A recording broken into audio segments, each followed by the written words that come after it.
It's time to get some SportSense. You're gonna get some SportSense. You better get ready for SportSense. SportSense. Alrighty, welcome back to SportSense, everyone. If you are new here, this is the sports show for sports noobs, where we'll give you the top stories that you need to know to survive any social conversation this week. I'm Cooper Epps, and I'm a sports noob. And my dad here is James Epp, and he's our sports expert. Okay, so we've got some good stuff for you today, and it's Halloween week.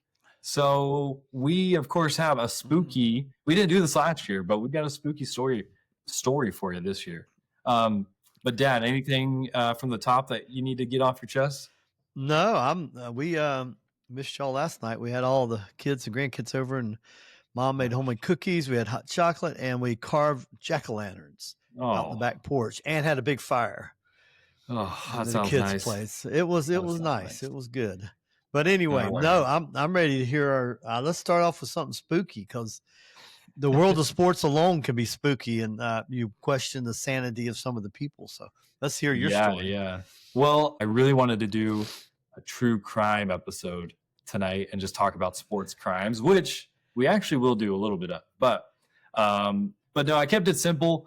I decided to research some really legendary curses in the world of sports. I've got one for you tonight. But before we get into our story, we got to cover something really quick. So here we go. All right. Let us learn some sports speak. Okay, the word this week is pennant. Pennant. It's kind of hard for me to say pennant. This is relating to the world of baseball. You'll have to tell me if there's anything else. Major League Baseball? Nope, that's it. Just baseball? From what I know, all right. Yes. So yeah, I've been hearing this term thrown around lately because we're in the thick of. We just finished the playoffs of baseball and of the are now in the league championships. The league championships. Yeah, American League, National League championships. The winners meet in the World Series. So yeah, this week is the World Series. Yes. So we'll touch on the World Series in a little bit, but what is a pennant in relation to all that? It's really, I guess it's still used once in a while. It's twofold, and a pennant is actually a little flag that showed and verified you won the American League Championship or the National League Championship. It was an actual flag, and it showed the year you won it, the name of your team, and it's just a simple little elongated. It's like a triangle, long triangle. Yeah, long triangle flag. That's the actual pennant itself. Now, what happens is they always start talking about pennant. So that was the physical example, evidence that you won your National League or your American League Conference championship. So the pennant race, you'll hear that a lot. So the pennant race is when you enter, as soon as you get through the regular season of baseball and you begin to go, that's the beginning of the pennant race, where you're racing, you're working to play and to win the National League Championship or the American League Championship. That's the pennant race. That's the goal, the pennant, the win. So it represents the championship of American League and National League. So World Series is its own, World Series is its own thing. So it's champion of the world, if you will, champion of Major League Baseball. But the pennant races, so you hang your pennants, that's a pennant. So it's an actual physical thing that represents you're the champion over the American League Conference or National League. So is that a baseball? Did that start in baseball? Those triangle flags? I don't know if it started. They're so old. I know that it started like way back when. You have to look at the history, but way back when. And I think banners got bigger. Like later on, banners got hung. Bigger things got hung, but the pennant is the original. I think quote banner that got hung. Google says the origins are they were used by knights as a signal of who they were on the battlefield. Well, that makes sense too when we see them, in some of those good old movies. They've got a pennant-like flag hanging from there. It's like your colors, and then it looks like in American colleges early in the right before the 1900s, they started to be used to represent. It's basically school pride, it looks like, and then I guess it got adopted by the Major League Baseball. Anyways, that's just a cursory glance on Google, so who knows? Yeah. But anyways, okay, cool. Well, so pennant basically means you're one of the best. If you win a pennant in a given season, you're one of the You're best the best two in teams your in baseball. you're an American League or your National League. So you're one of the two best, right? Until you play the World Series to determine who Okay. the best is. Well, I'm about to tell you a story where a team didn't win a pennant for a very, very, very long time. So, Dad, I'm not going to tell you the name of this curse yet. I think you might figure it out. Can I guess the team? It's one of two teams. Yeah. Go ahead. Well, It's no, either don't yet. No, okay. Oh, yeah. Okay. So let me tell you a story. All right. We're gonna go back to 1945. See, I'm gonna tell you as a story.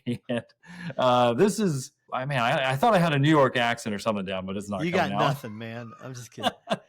So, I know where you go. That's good. Back in 1945, America, we just won the war, the Great War against Hitler. Business was thriving, music was booming. What's his name? Frank Sinatra, Frankie. He was singing his tunes, and there was a Billy Goat Tavern in Chicago.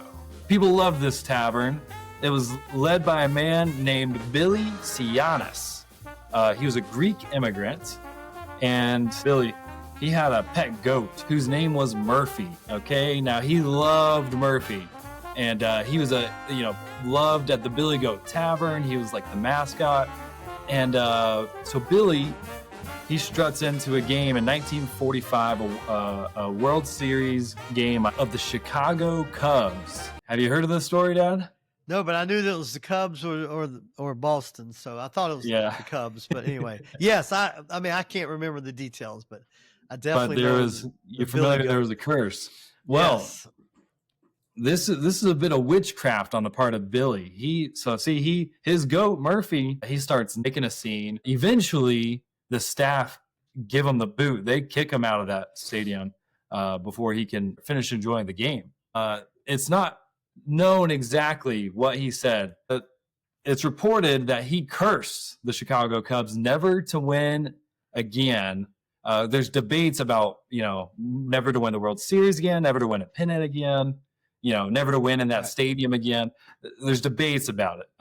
As the years went on, Billy, I guess in 1969, the Cubs were having a pretty good season, and he promised to remove the curse. And but then I guess things fell apart, and he got mad again and kept the curse on him. His son carried on the tradition and insisted that the curse it remained in effect. The curse lasted 71 years, best people could tell, from 1945, that night that Murphy got kicked out, to 2016, when the Cubs finally won the World Series again. So it's kind of considered the end of the Billy Goat curse over the Chicago Cubs. So that hung over them for a very long time. They couldn't get anywhere. So anyways. That's a brutal curse. That's a brutal curse. Got to be careful who you kick out of the stands is the moral of the story, because you never know what they might do to you. I mean, I've sure heard that all my life growing up some, and especially later, especially when they started getting some pretty good teams and they just couldn't quite make it. So somebody always brought up the curse. I know that on TV, Then they finally broke it and won in 2016. So I was excited for them. That's pretty cool. Those are some suffering fans, multi-generational suffering. Yeah, long suffering. Excuse me. By the way, you guys might notice my dad and I are struggling with our voices. We've had sickness and coughs and colds. Coughs, that's okay. so we play hurt. We play hurt. Exactly.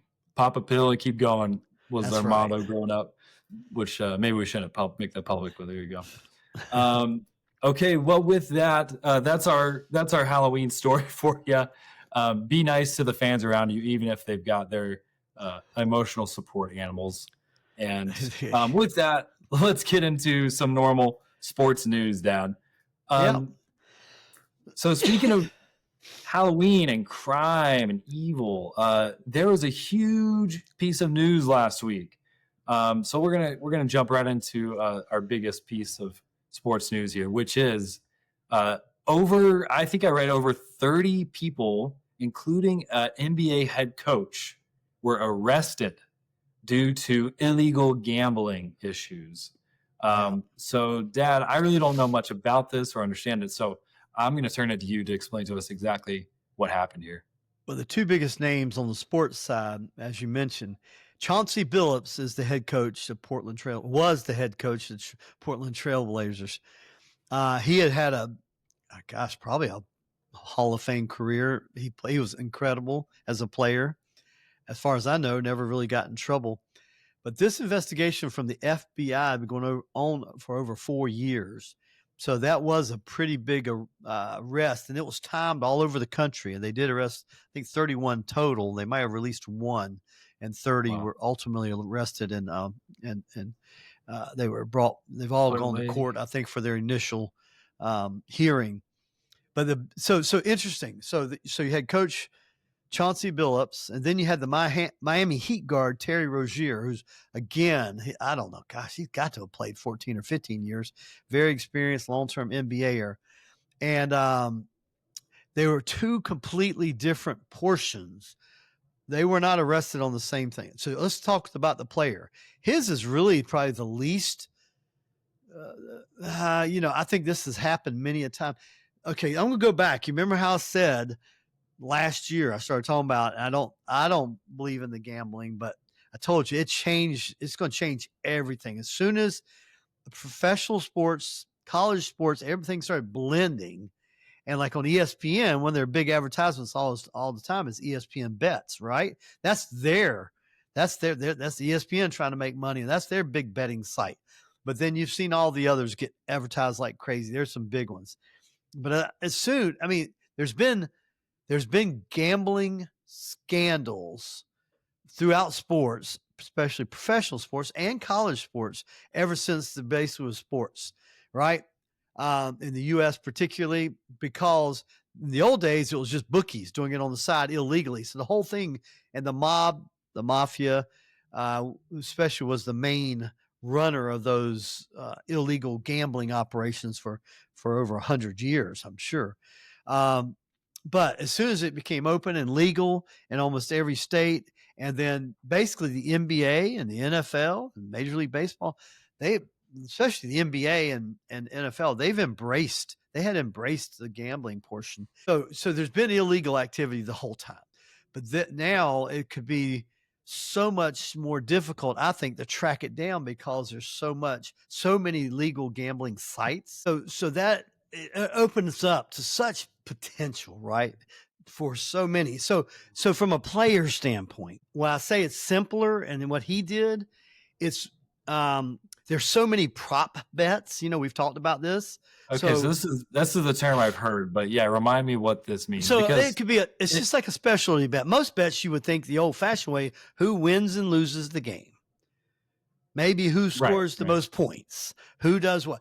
But now there's all these crazy, like tonight's football game. There's a bet on who scores the first touchdown. So they'll name 2 or 3 players, and you can put money on that. If they score the first, this is the Chiefs are playing the Commanders tonight in football. And so there's a myriad of different bets that can come from one game. So, okay, a prop bet is just something out of your garden variety who's going to win. Right. You're saying it's just a made up thing. Exactly. It's a stat. So here, let me give you the example of how Terry Rozier the trouble he got in is very different than Chauncey Billups. There was bets on him one night to score. He's going to score less than so many points, have less than so many rebounds, and assist, whatever the 3 prop bet was. So he started the game, but pulled himself from the game, saying he has injured his foot. And they were able to go back, and he stopped. He didn't. So he took, that was rigged for the certain amount of people that knew they were betting. Mm-hmm. And that's when these guys never are smart as, number one, I call it Vegas, or those that run it. They've got so many algorithms running. They can tell. It's like insider trading on stock, right? This is the world I came from for many years, and options trading. There's a reason they catch these insider traders, because all of a sudden, out of the blue, an unusual volume of purchases or sales, like crazy, goes on a stock, a certain stock or its options, right? And immediately the Securities Exchange Commission is going to be all over that, and they're going to investigate that. And most times they find out somebody's done something illegal. They've leaked insider information. Okay. So think of sports in the same way. They're doing the same thing. So, but he controlled they knew that they could win that bet because he was going to control it. One man he couldn't control the outcome of the whole game. Right. It's easier to get one man to do something illegal than to get a team of 5 to 8. Right. They're not going to do that. No. There's not going to be that kind of collusion. Yeah, most of them just want to win a game. Yeah, and they're not stupid. They got an NBA career making millions and millions in endorsements. And this apparently Terry on this game, the biggest payout he could possibly get, the kickbacks to him was like $200,000. Man, yeah. So I was going to say they got to offer a pretty big cut of the winnings if you're going to get a player. So what that tells you, it's a lot more than that one game. Yeah. Right. They nailed them on that one. They had that. They might have others too, but that's what was made the news. So you see how simple that was with him, right? He just pulled himself from the game, make sure he did not score above 9 points, make sure he didn't have whatever. He pulled himself from the game, which he could do, a fake injury. Yeah. And that's what they got him on. Now that's still a federal offense. It's wire fraud. It's everything else. So he has his problems. Now he's in trouble. But then especially, and that's one stupid player, but to get Chauncey Billups, head coach of the Trailblazers, I mean, he's got like one of the primo jobs in the NBA. Yeah. And he has such a great reputation for 25 or 30 years total in the NBA. Now he got involved in something much larger. He steered certain amount of high stakes poker and card playing contacts, if you will, that he had to certain games, which were illegal games, but certain poker games, like underground poker games. Now, these games, as it turned out, use extremely high tech. The tables had X-ray underneath their cover. You couldn't see them. But bottom line is they rigged all the poker games. Whoa. This wasn't just one setting. This was I don't know how many sites and different people, but you're talking millions and millions and millions of dollars were lost. I think they had at least identified $7.1 million lost that individuals had been ripped off. Wow. So it was a very complex, whole different type of gambling fraud scheme. His wasn't even sports related then?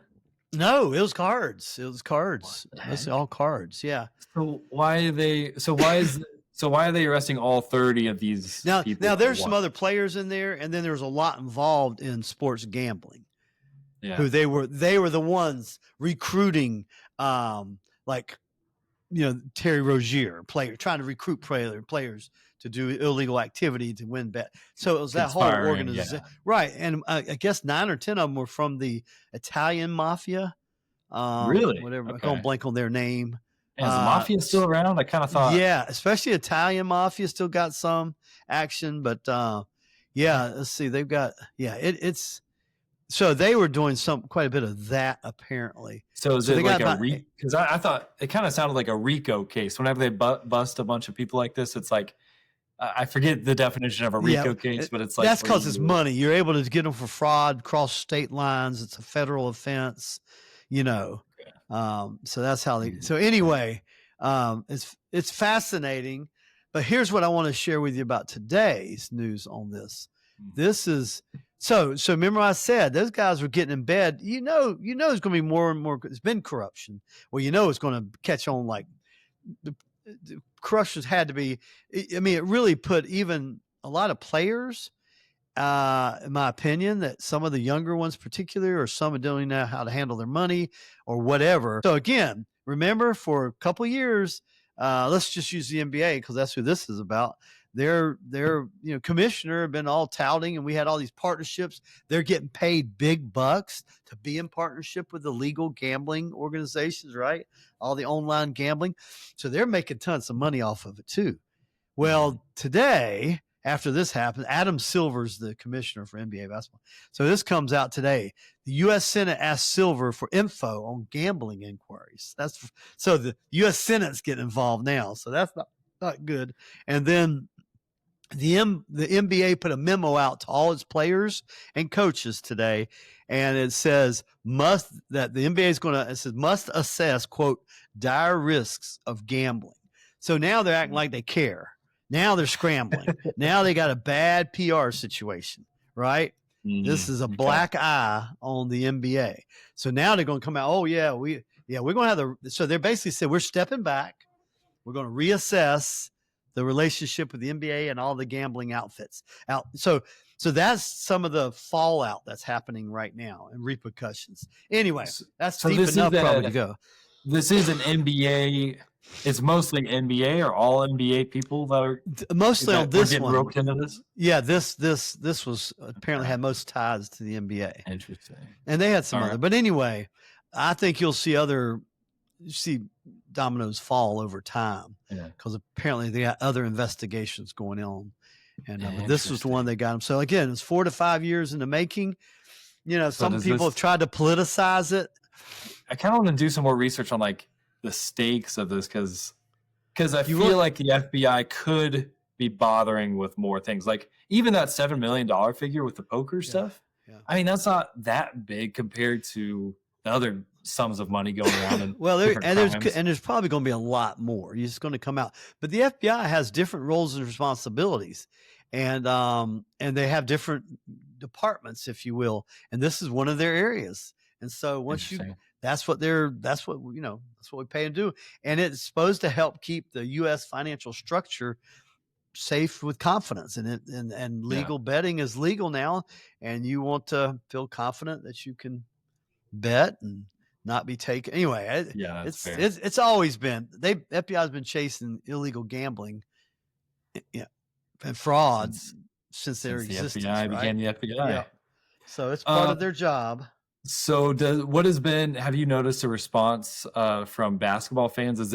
Have people been saying, I knew it was all rigged, or anything? No, like that? I haven't read much. There's a bunch of quotes they're getting from I was just looking at that from different coaches and players, and a variety of things. Some I've never, most of them said I've never been approached. So I haven't come. It is still pretty fresh. I mean, I think most NBA people are being real quiet right off the bat, right? And just kind of saying, waiting on see what happens. Yeah. It's like one of those situations. It's like, Is it? Does it make you more suspicious to be quiet, or less suspicious to not say anything? So it's hard. It's like sometimes I get asked a thing that I have no reason to lie about. Like what's your favorite kind of cookie or whatever. Yeah, I've got no reason to lie about, but for some reason, when in saying the truth, I feel like it's suspicious. I don't know if you know what I'm talking about, but I got this thing sometimes where I'm like, I feel like they're thinking I'm lying, but I promise I'm not, and I have no reason. Right. Anyways, what am I trying to say? I don't know. I guess I'm trying to say, if I were in the NBA, it's like if I say anything, it might seem suspicious, like I'm trying to get it. Well, in today's world, you do have to be so careful in today's world, right? It could truly get twisted upside down and put out there. And next thing you know, you become a viral moment. Somebody has actually augmented your voice. There's so many things can happen to you. So you have to be very careful about saying anything, I think, on the record. Well, cool. Well, hey, before we move on, what does this mean to you for sports? Like, I don't know. Does this confirm any suspicions you had, or make you any more cynical about the world of sports? No, I felt like this has gone on. Like I said, this goes all the way back to the Chicago Black Sox. They called them in 1917 or 18. They threw a World Series, or threw it was like the White Sox team, but they're called Black Sox. And there was 6 or 7 or 8 of them that rigged a game so they could get paid. So, I mean, it's been going on. And I know there's certain, but again, I don't think you can get a large group ever again, but I do believe it's fairly easy to get one man. So to throw, especially I told you, these different bets. If you didn't have those prop bets and it was just a matter of whether you won or lost the game, and you were a 2-point favorite, you can't do but so much generally on the outcome.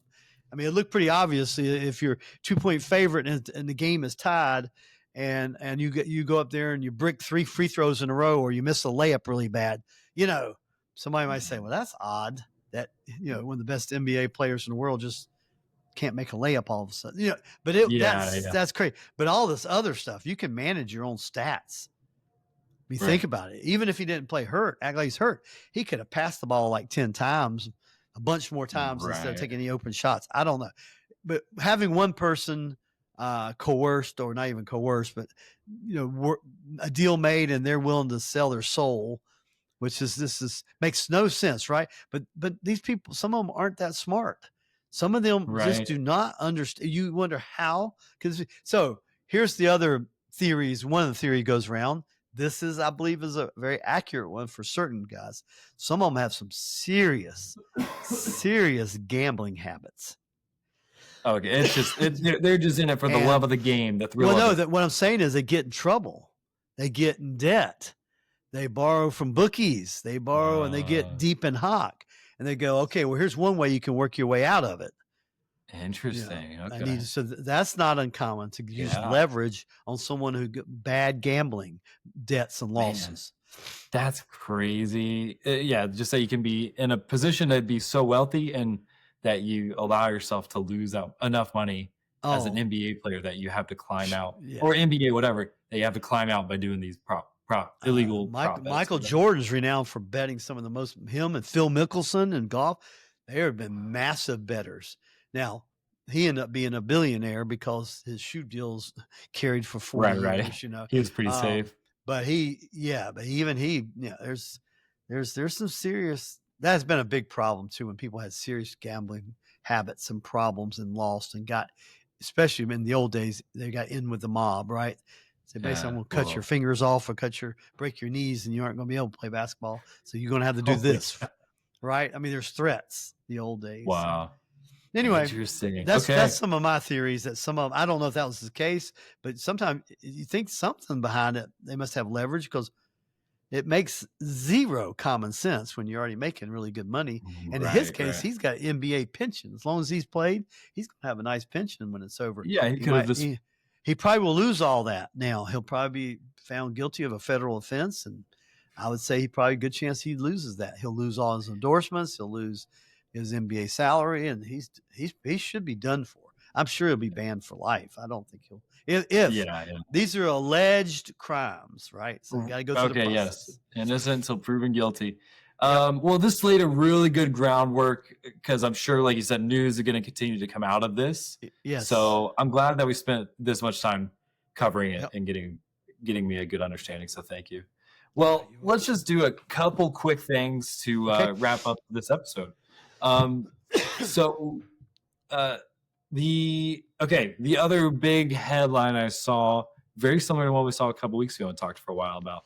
A couple weeks ago, we talked about Penn State's coach getting fired mid-season. Very dramatic. He'd been coaching for a long time, but had a pretty terrible record. He had a great team, but seemed to just not do a great job. So, against the Big Ten. Is that what he was in? Is that what Penn State? Yes. Mm-hmm. But there's another team whose coach was fired mid-season. So, Dad, tell us who that was and why that happened. Well, it's LSU.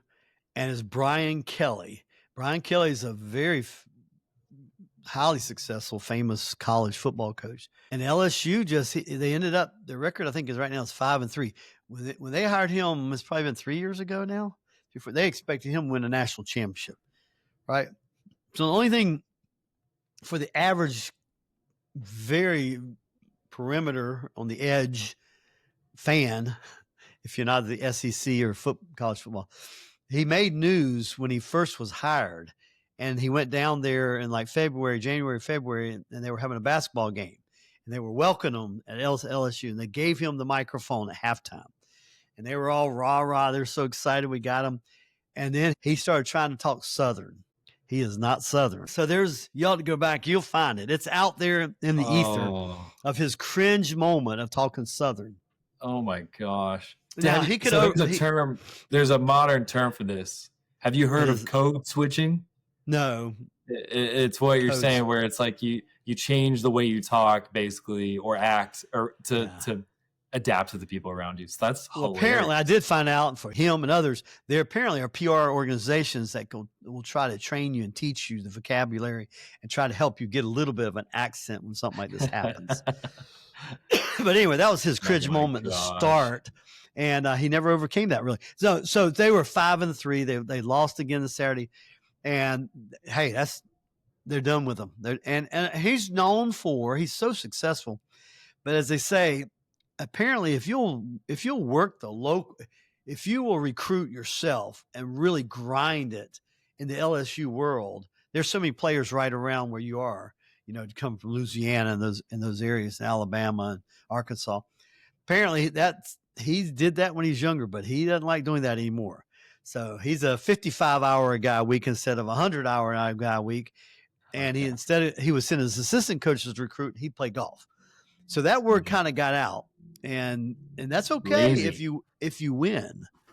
But if you start losing and you don't make it to the college football playoffs and you don't get a chance or have a national championship, they don't put up with it. So they canned him, and he's still owed $54 million. So they had to work that out over a day. I don't know what their booster, somebody, but they're paying a price tag of an extra. Now, how smart are all these guys? I can't believe these universities are so stupid to offer these contracts. But he's getting $54 million not to work for the next 3 or 4 years. That's like a few million more than the Penn State coach. But yeah, both of them in the same range. Yep. That's a good deal. I mean, if you don't care about coaching if you care about money more than coaching, become a really great coach, get in the system, get a contract, and then just be a lazy bum. And but I mean, he's on the tail end of his career, and he might coach somewhere else. You never know how he feels about it. But that's what happened. Wow. Excuse me. That's what happened. It's really not even bigger than that. But he definitely earned his keep. All right. Okay. So that's that. The other quick story tonight, just so you know, what time is it? Yep. I think at 8:00 tonight. Don't forget the World Series is on, everybody. And Toronto.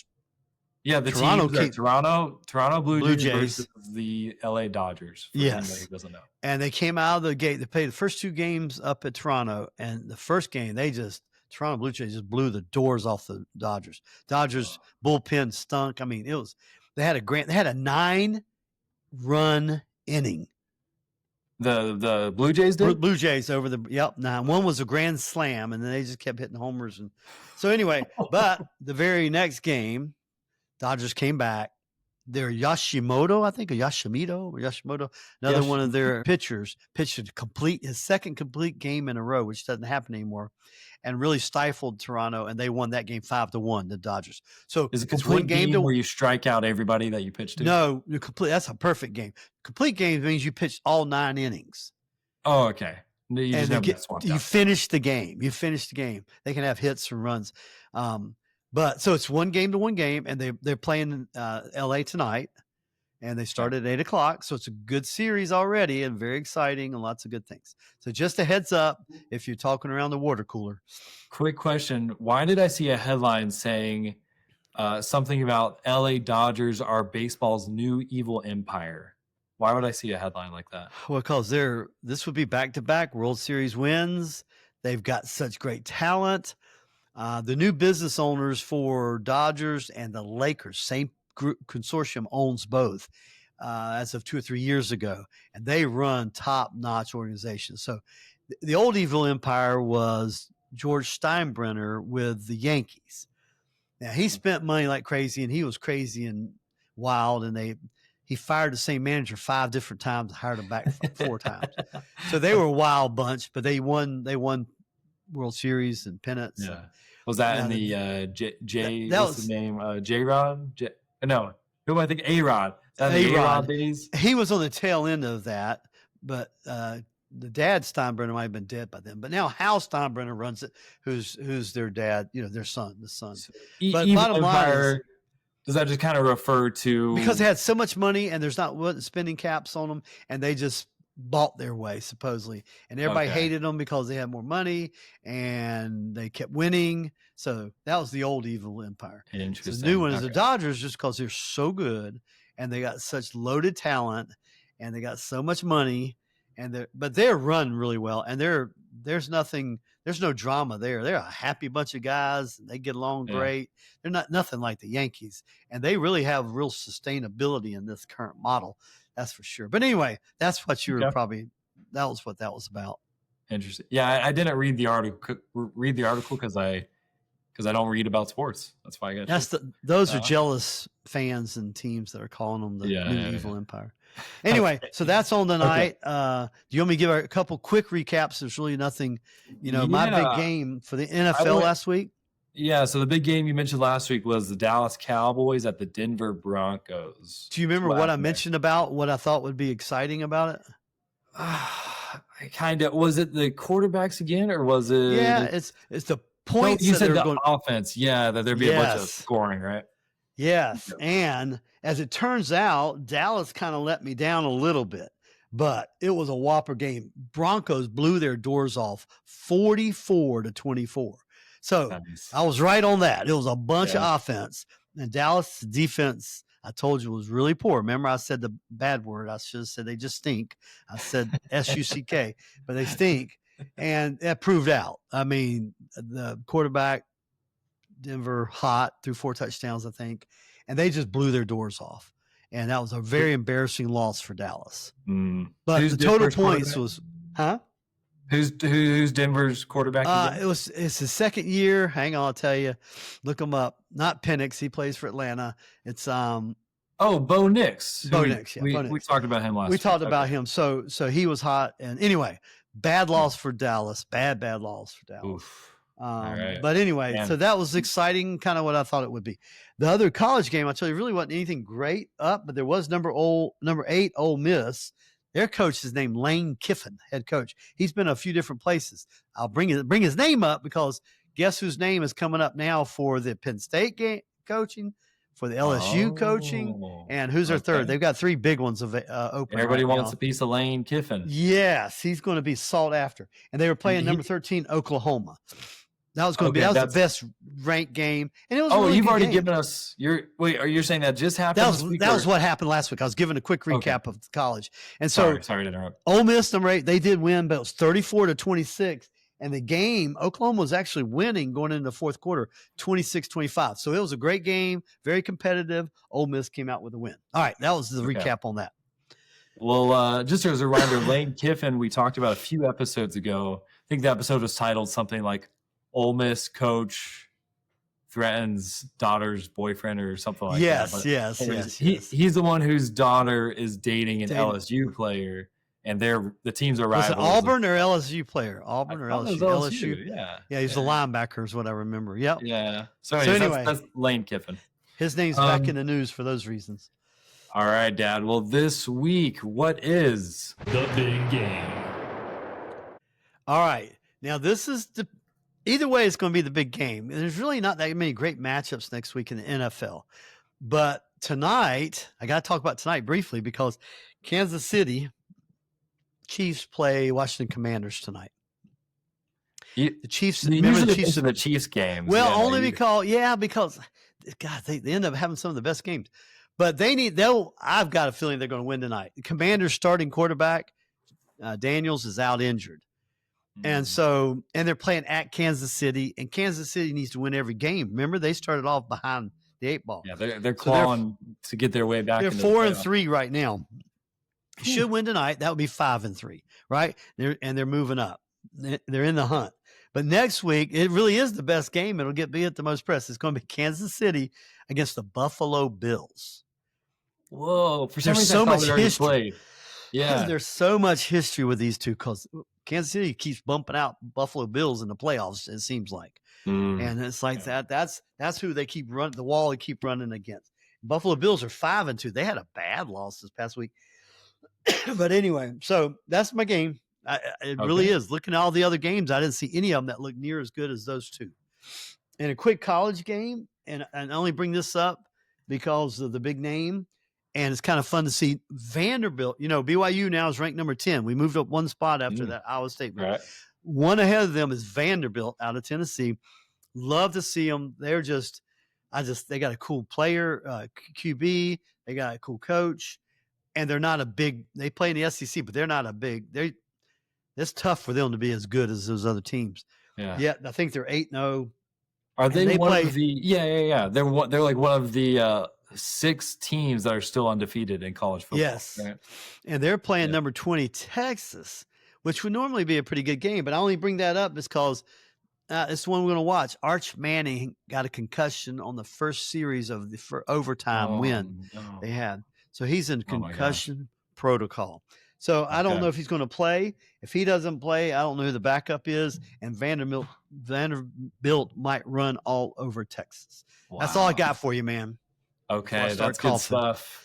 That's good stuff. Well, yeah, shout out to BYU just to close this out. They are, along with Vanderbilt and, gosh, who else did I see? Indiana and Yep. University of Indiana, They're and a ranked few other second. teams. BYU is one of 6 teams still undefeated in college football. So they've got a 8-0. tough lineup of games coming up, but they're They looking do. good. This is bye week, right? This is bye week, I think. Let's Before see. they play. Look at their schedule. Yeah, we're very excited. That was a heck of a comeback win. They look Yeah. really good. Iowa State was, man, they busted open them right off the bat. BYU got behind in a hurry. Yeah, came that back was and- scary in that first half. That was awesome comeback. So, yep, it looks like they do have a bye week. Yep, this week. There's an article saying that it comes at a perfect time for the banged up Cougars. Yes, Yeah, they've got some injuries there. They've got to get better, yeah, man. Okay, especially on Well- defense. All right, man. go Cougs, and yeah, thanks Dad for talking tonight, and Oh, you're everybody, welcome. if you made it this far, thanks for being here so much. We really enjoyed doing this with everybody, and we'll talk to you soon. All right, see you, Okay. Coop. Sports Sense.